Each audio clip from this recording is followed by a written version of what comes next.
Now faith is confidence in what we hope for, and assurance about what we do not see. This is what the ancients were commended for. By faith we understand that the universe was formed at God's command, so that what is seen was not made out of what was visible.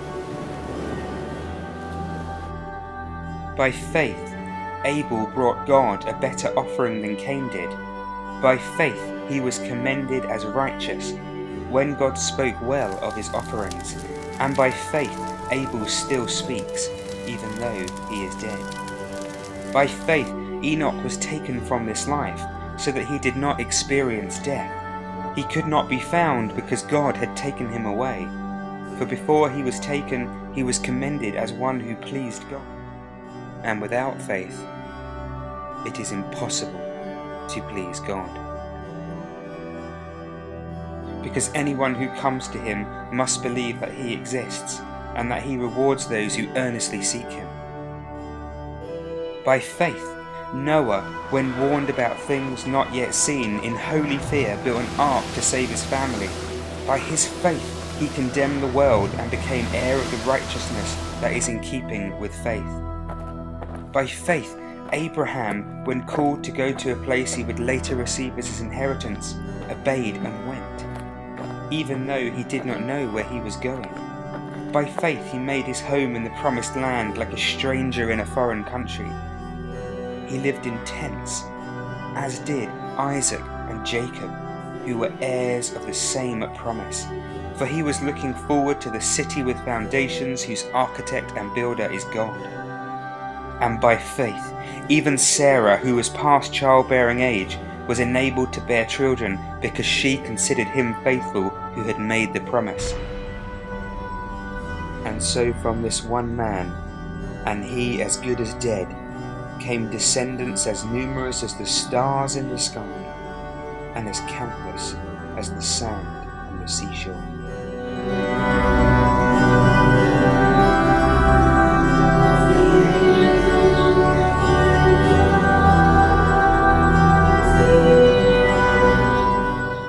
By faith, Abraham, when God tested him, offered Isaac as a sacrifice. He who had embraced the promises was about to sacrifice his one and only son, even though God had said to him, "It is through Isaac that your offspring will be reckoned." Abraham reasoned that God could even raise the dead, and so, in a manner of speaking, he did receive Isaac back from the dead. By faith, Isaac blessed Jacob and Esau in regard to their future. By faith, Jacob, when he was dying, blessed each of Joseph's sons and worshipped as he leaned on top of his staff. By faith, Joseph, when his end was near, spoke about the exodus of the Israelites from Egypt and gave instructions concerning the burial of his bones. By faith, Moses' parents hid him for 3 months after he was born, because they saw he was no ordinary child, and they were not afraid of the king's edict. By faith, Moses, when he had grown up, refused to be known as the son of Pharaoh's daughter. He chose to be mistreated along with the people of God, rather than to enjoy the fleeting pleasures of sin. He regarded disgrace for the sake of Christ as of greater value than the treasures of Egypt, because he was looking ahead to his reward. By faith he left Egypt, not fearing the king's anger. He persevered because he saw him who is invisible. By faith he kept the Passover and the application of blood, so that the destroyer of the firstborn would not touch the firstborn of Israel. By faith the people passed through the Red Sea as on dry land, but when the Egyptians tried to do so, they were drowned. By faith, the walls of Jericho fell after the army had marched around them for 7 days. By faith, the prostitute Rahab, because she welcomed the spies, was not killed with those who were disobedient. And what more shall I say?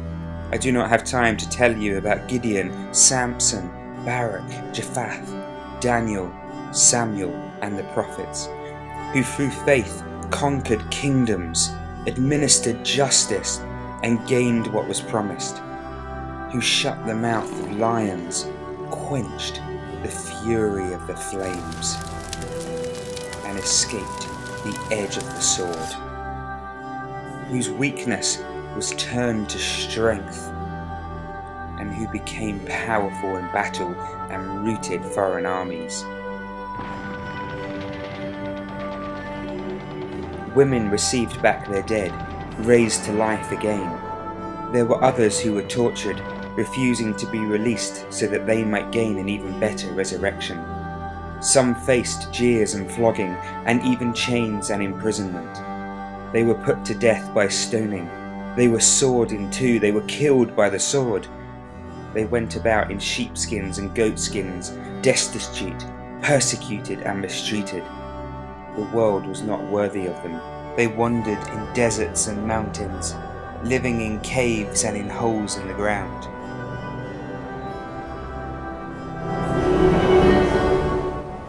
These were all commended for their faith, yet none of them received what had been promised, since God had planned something better for us, so that only together with us would they be made perfect.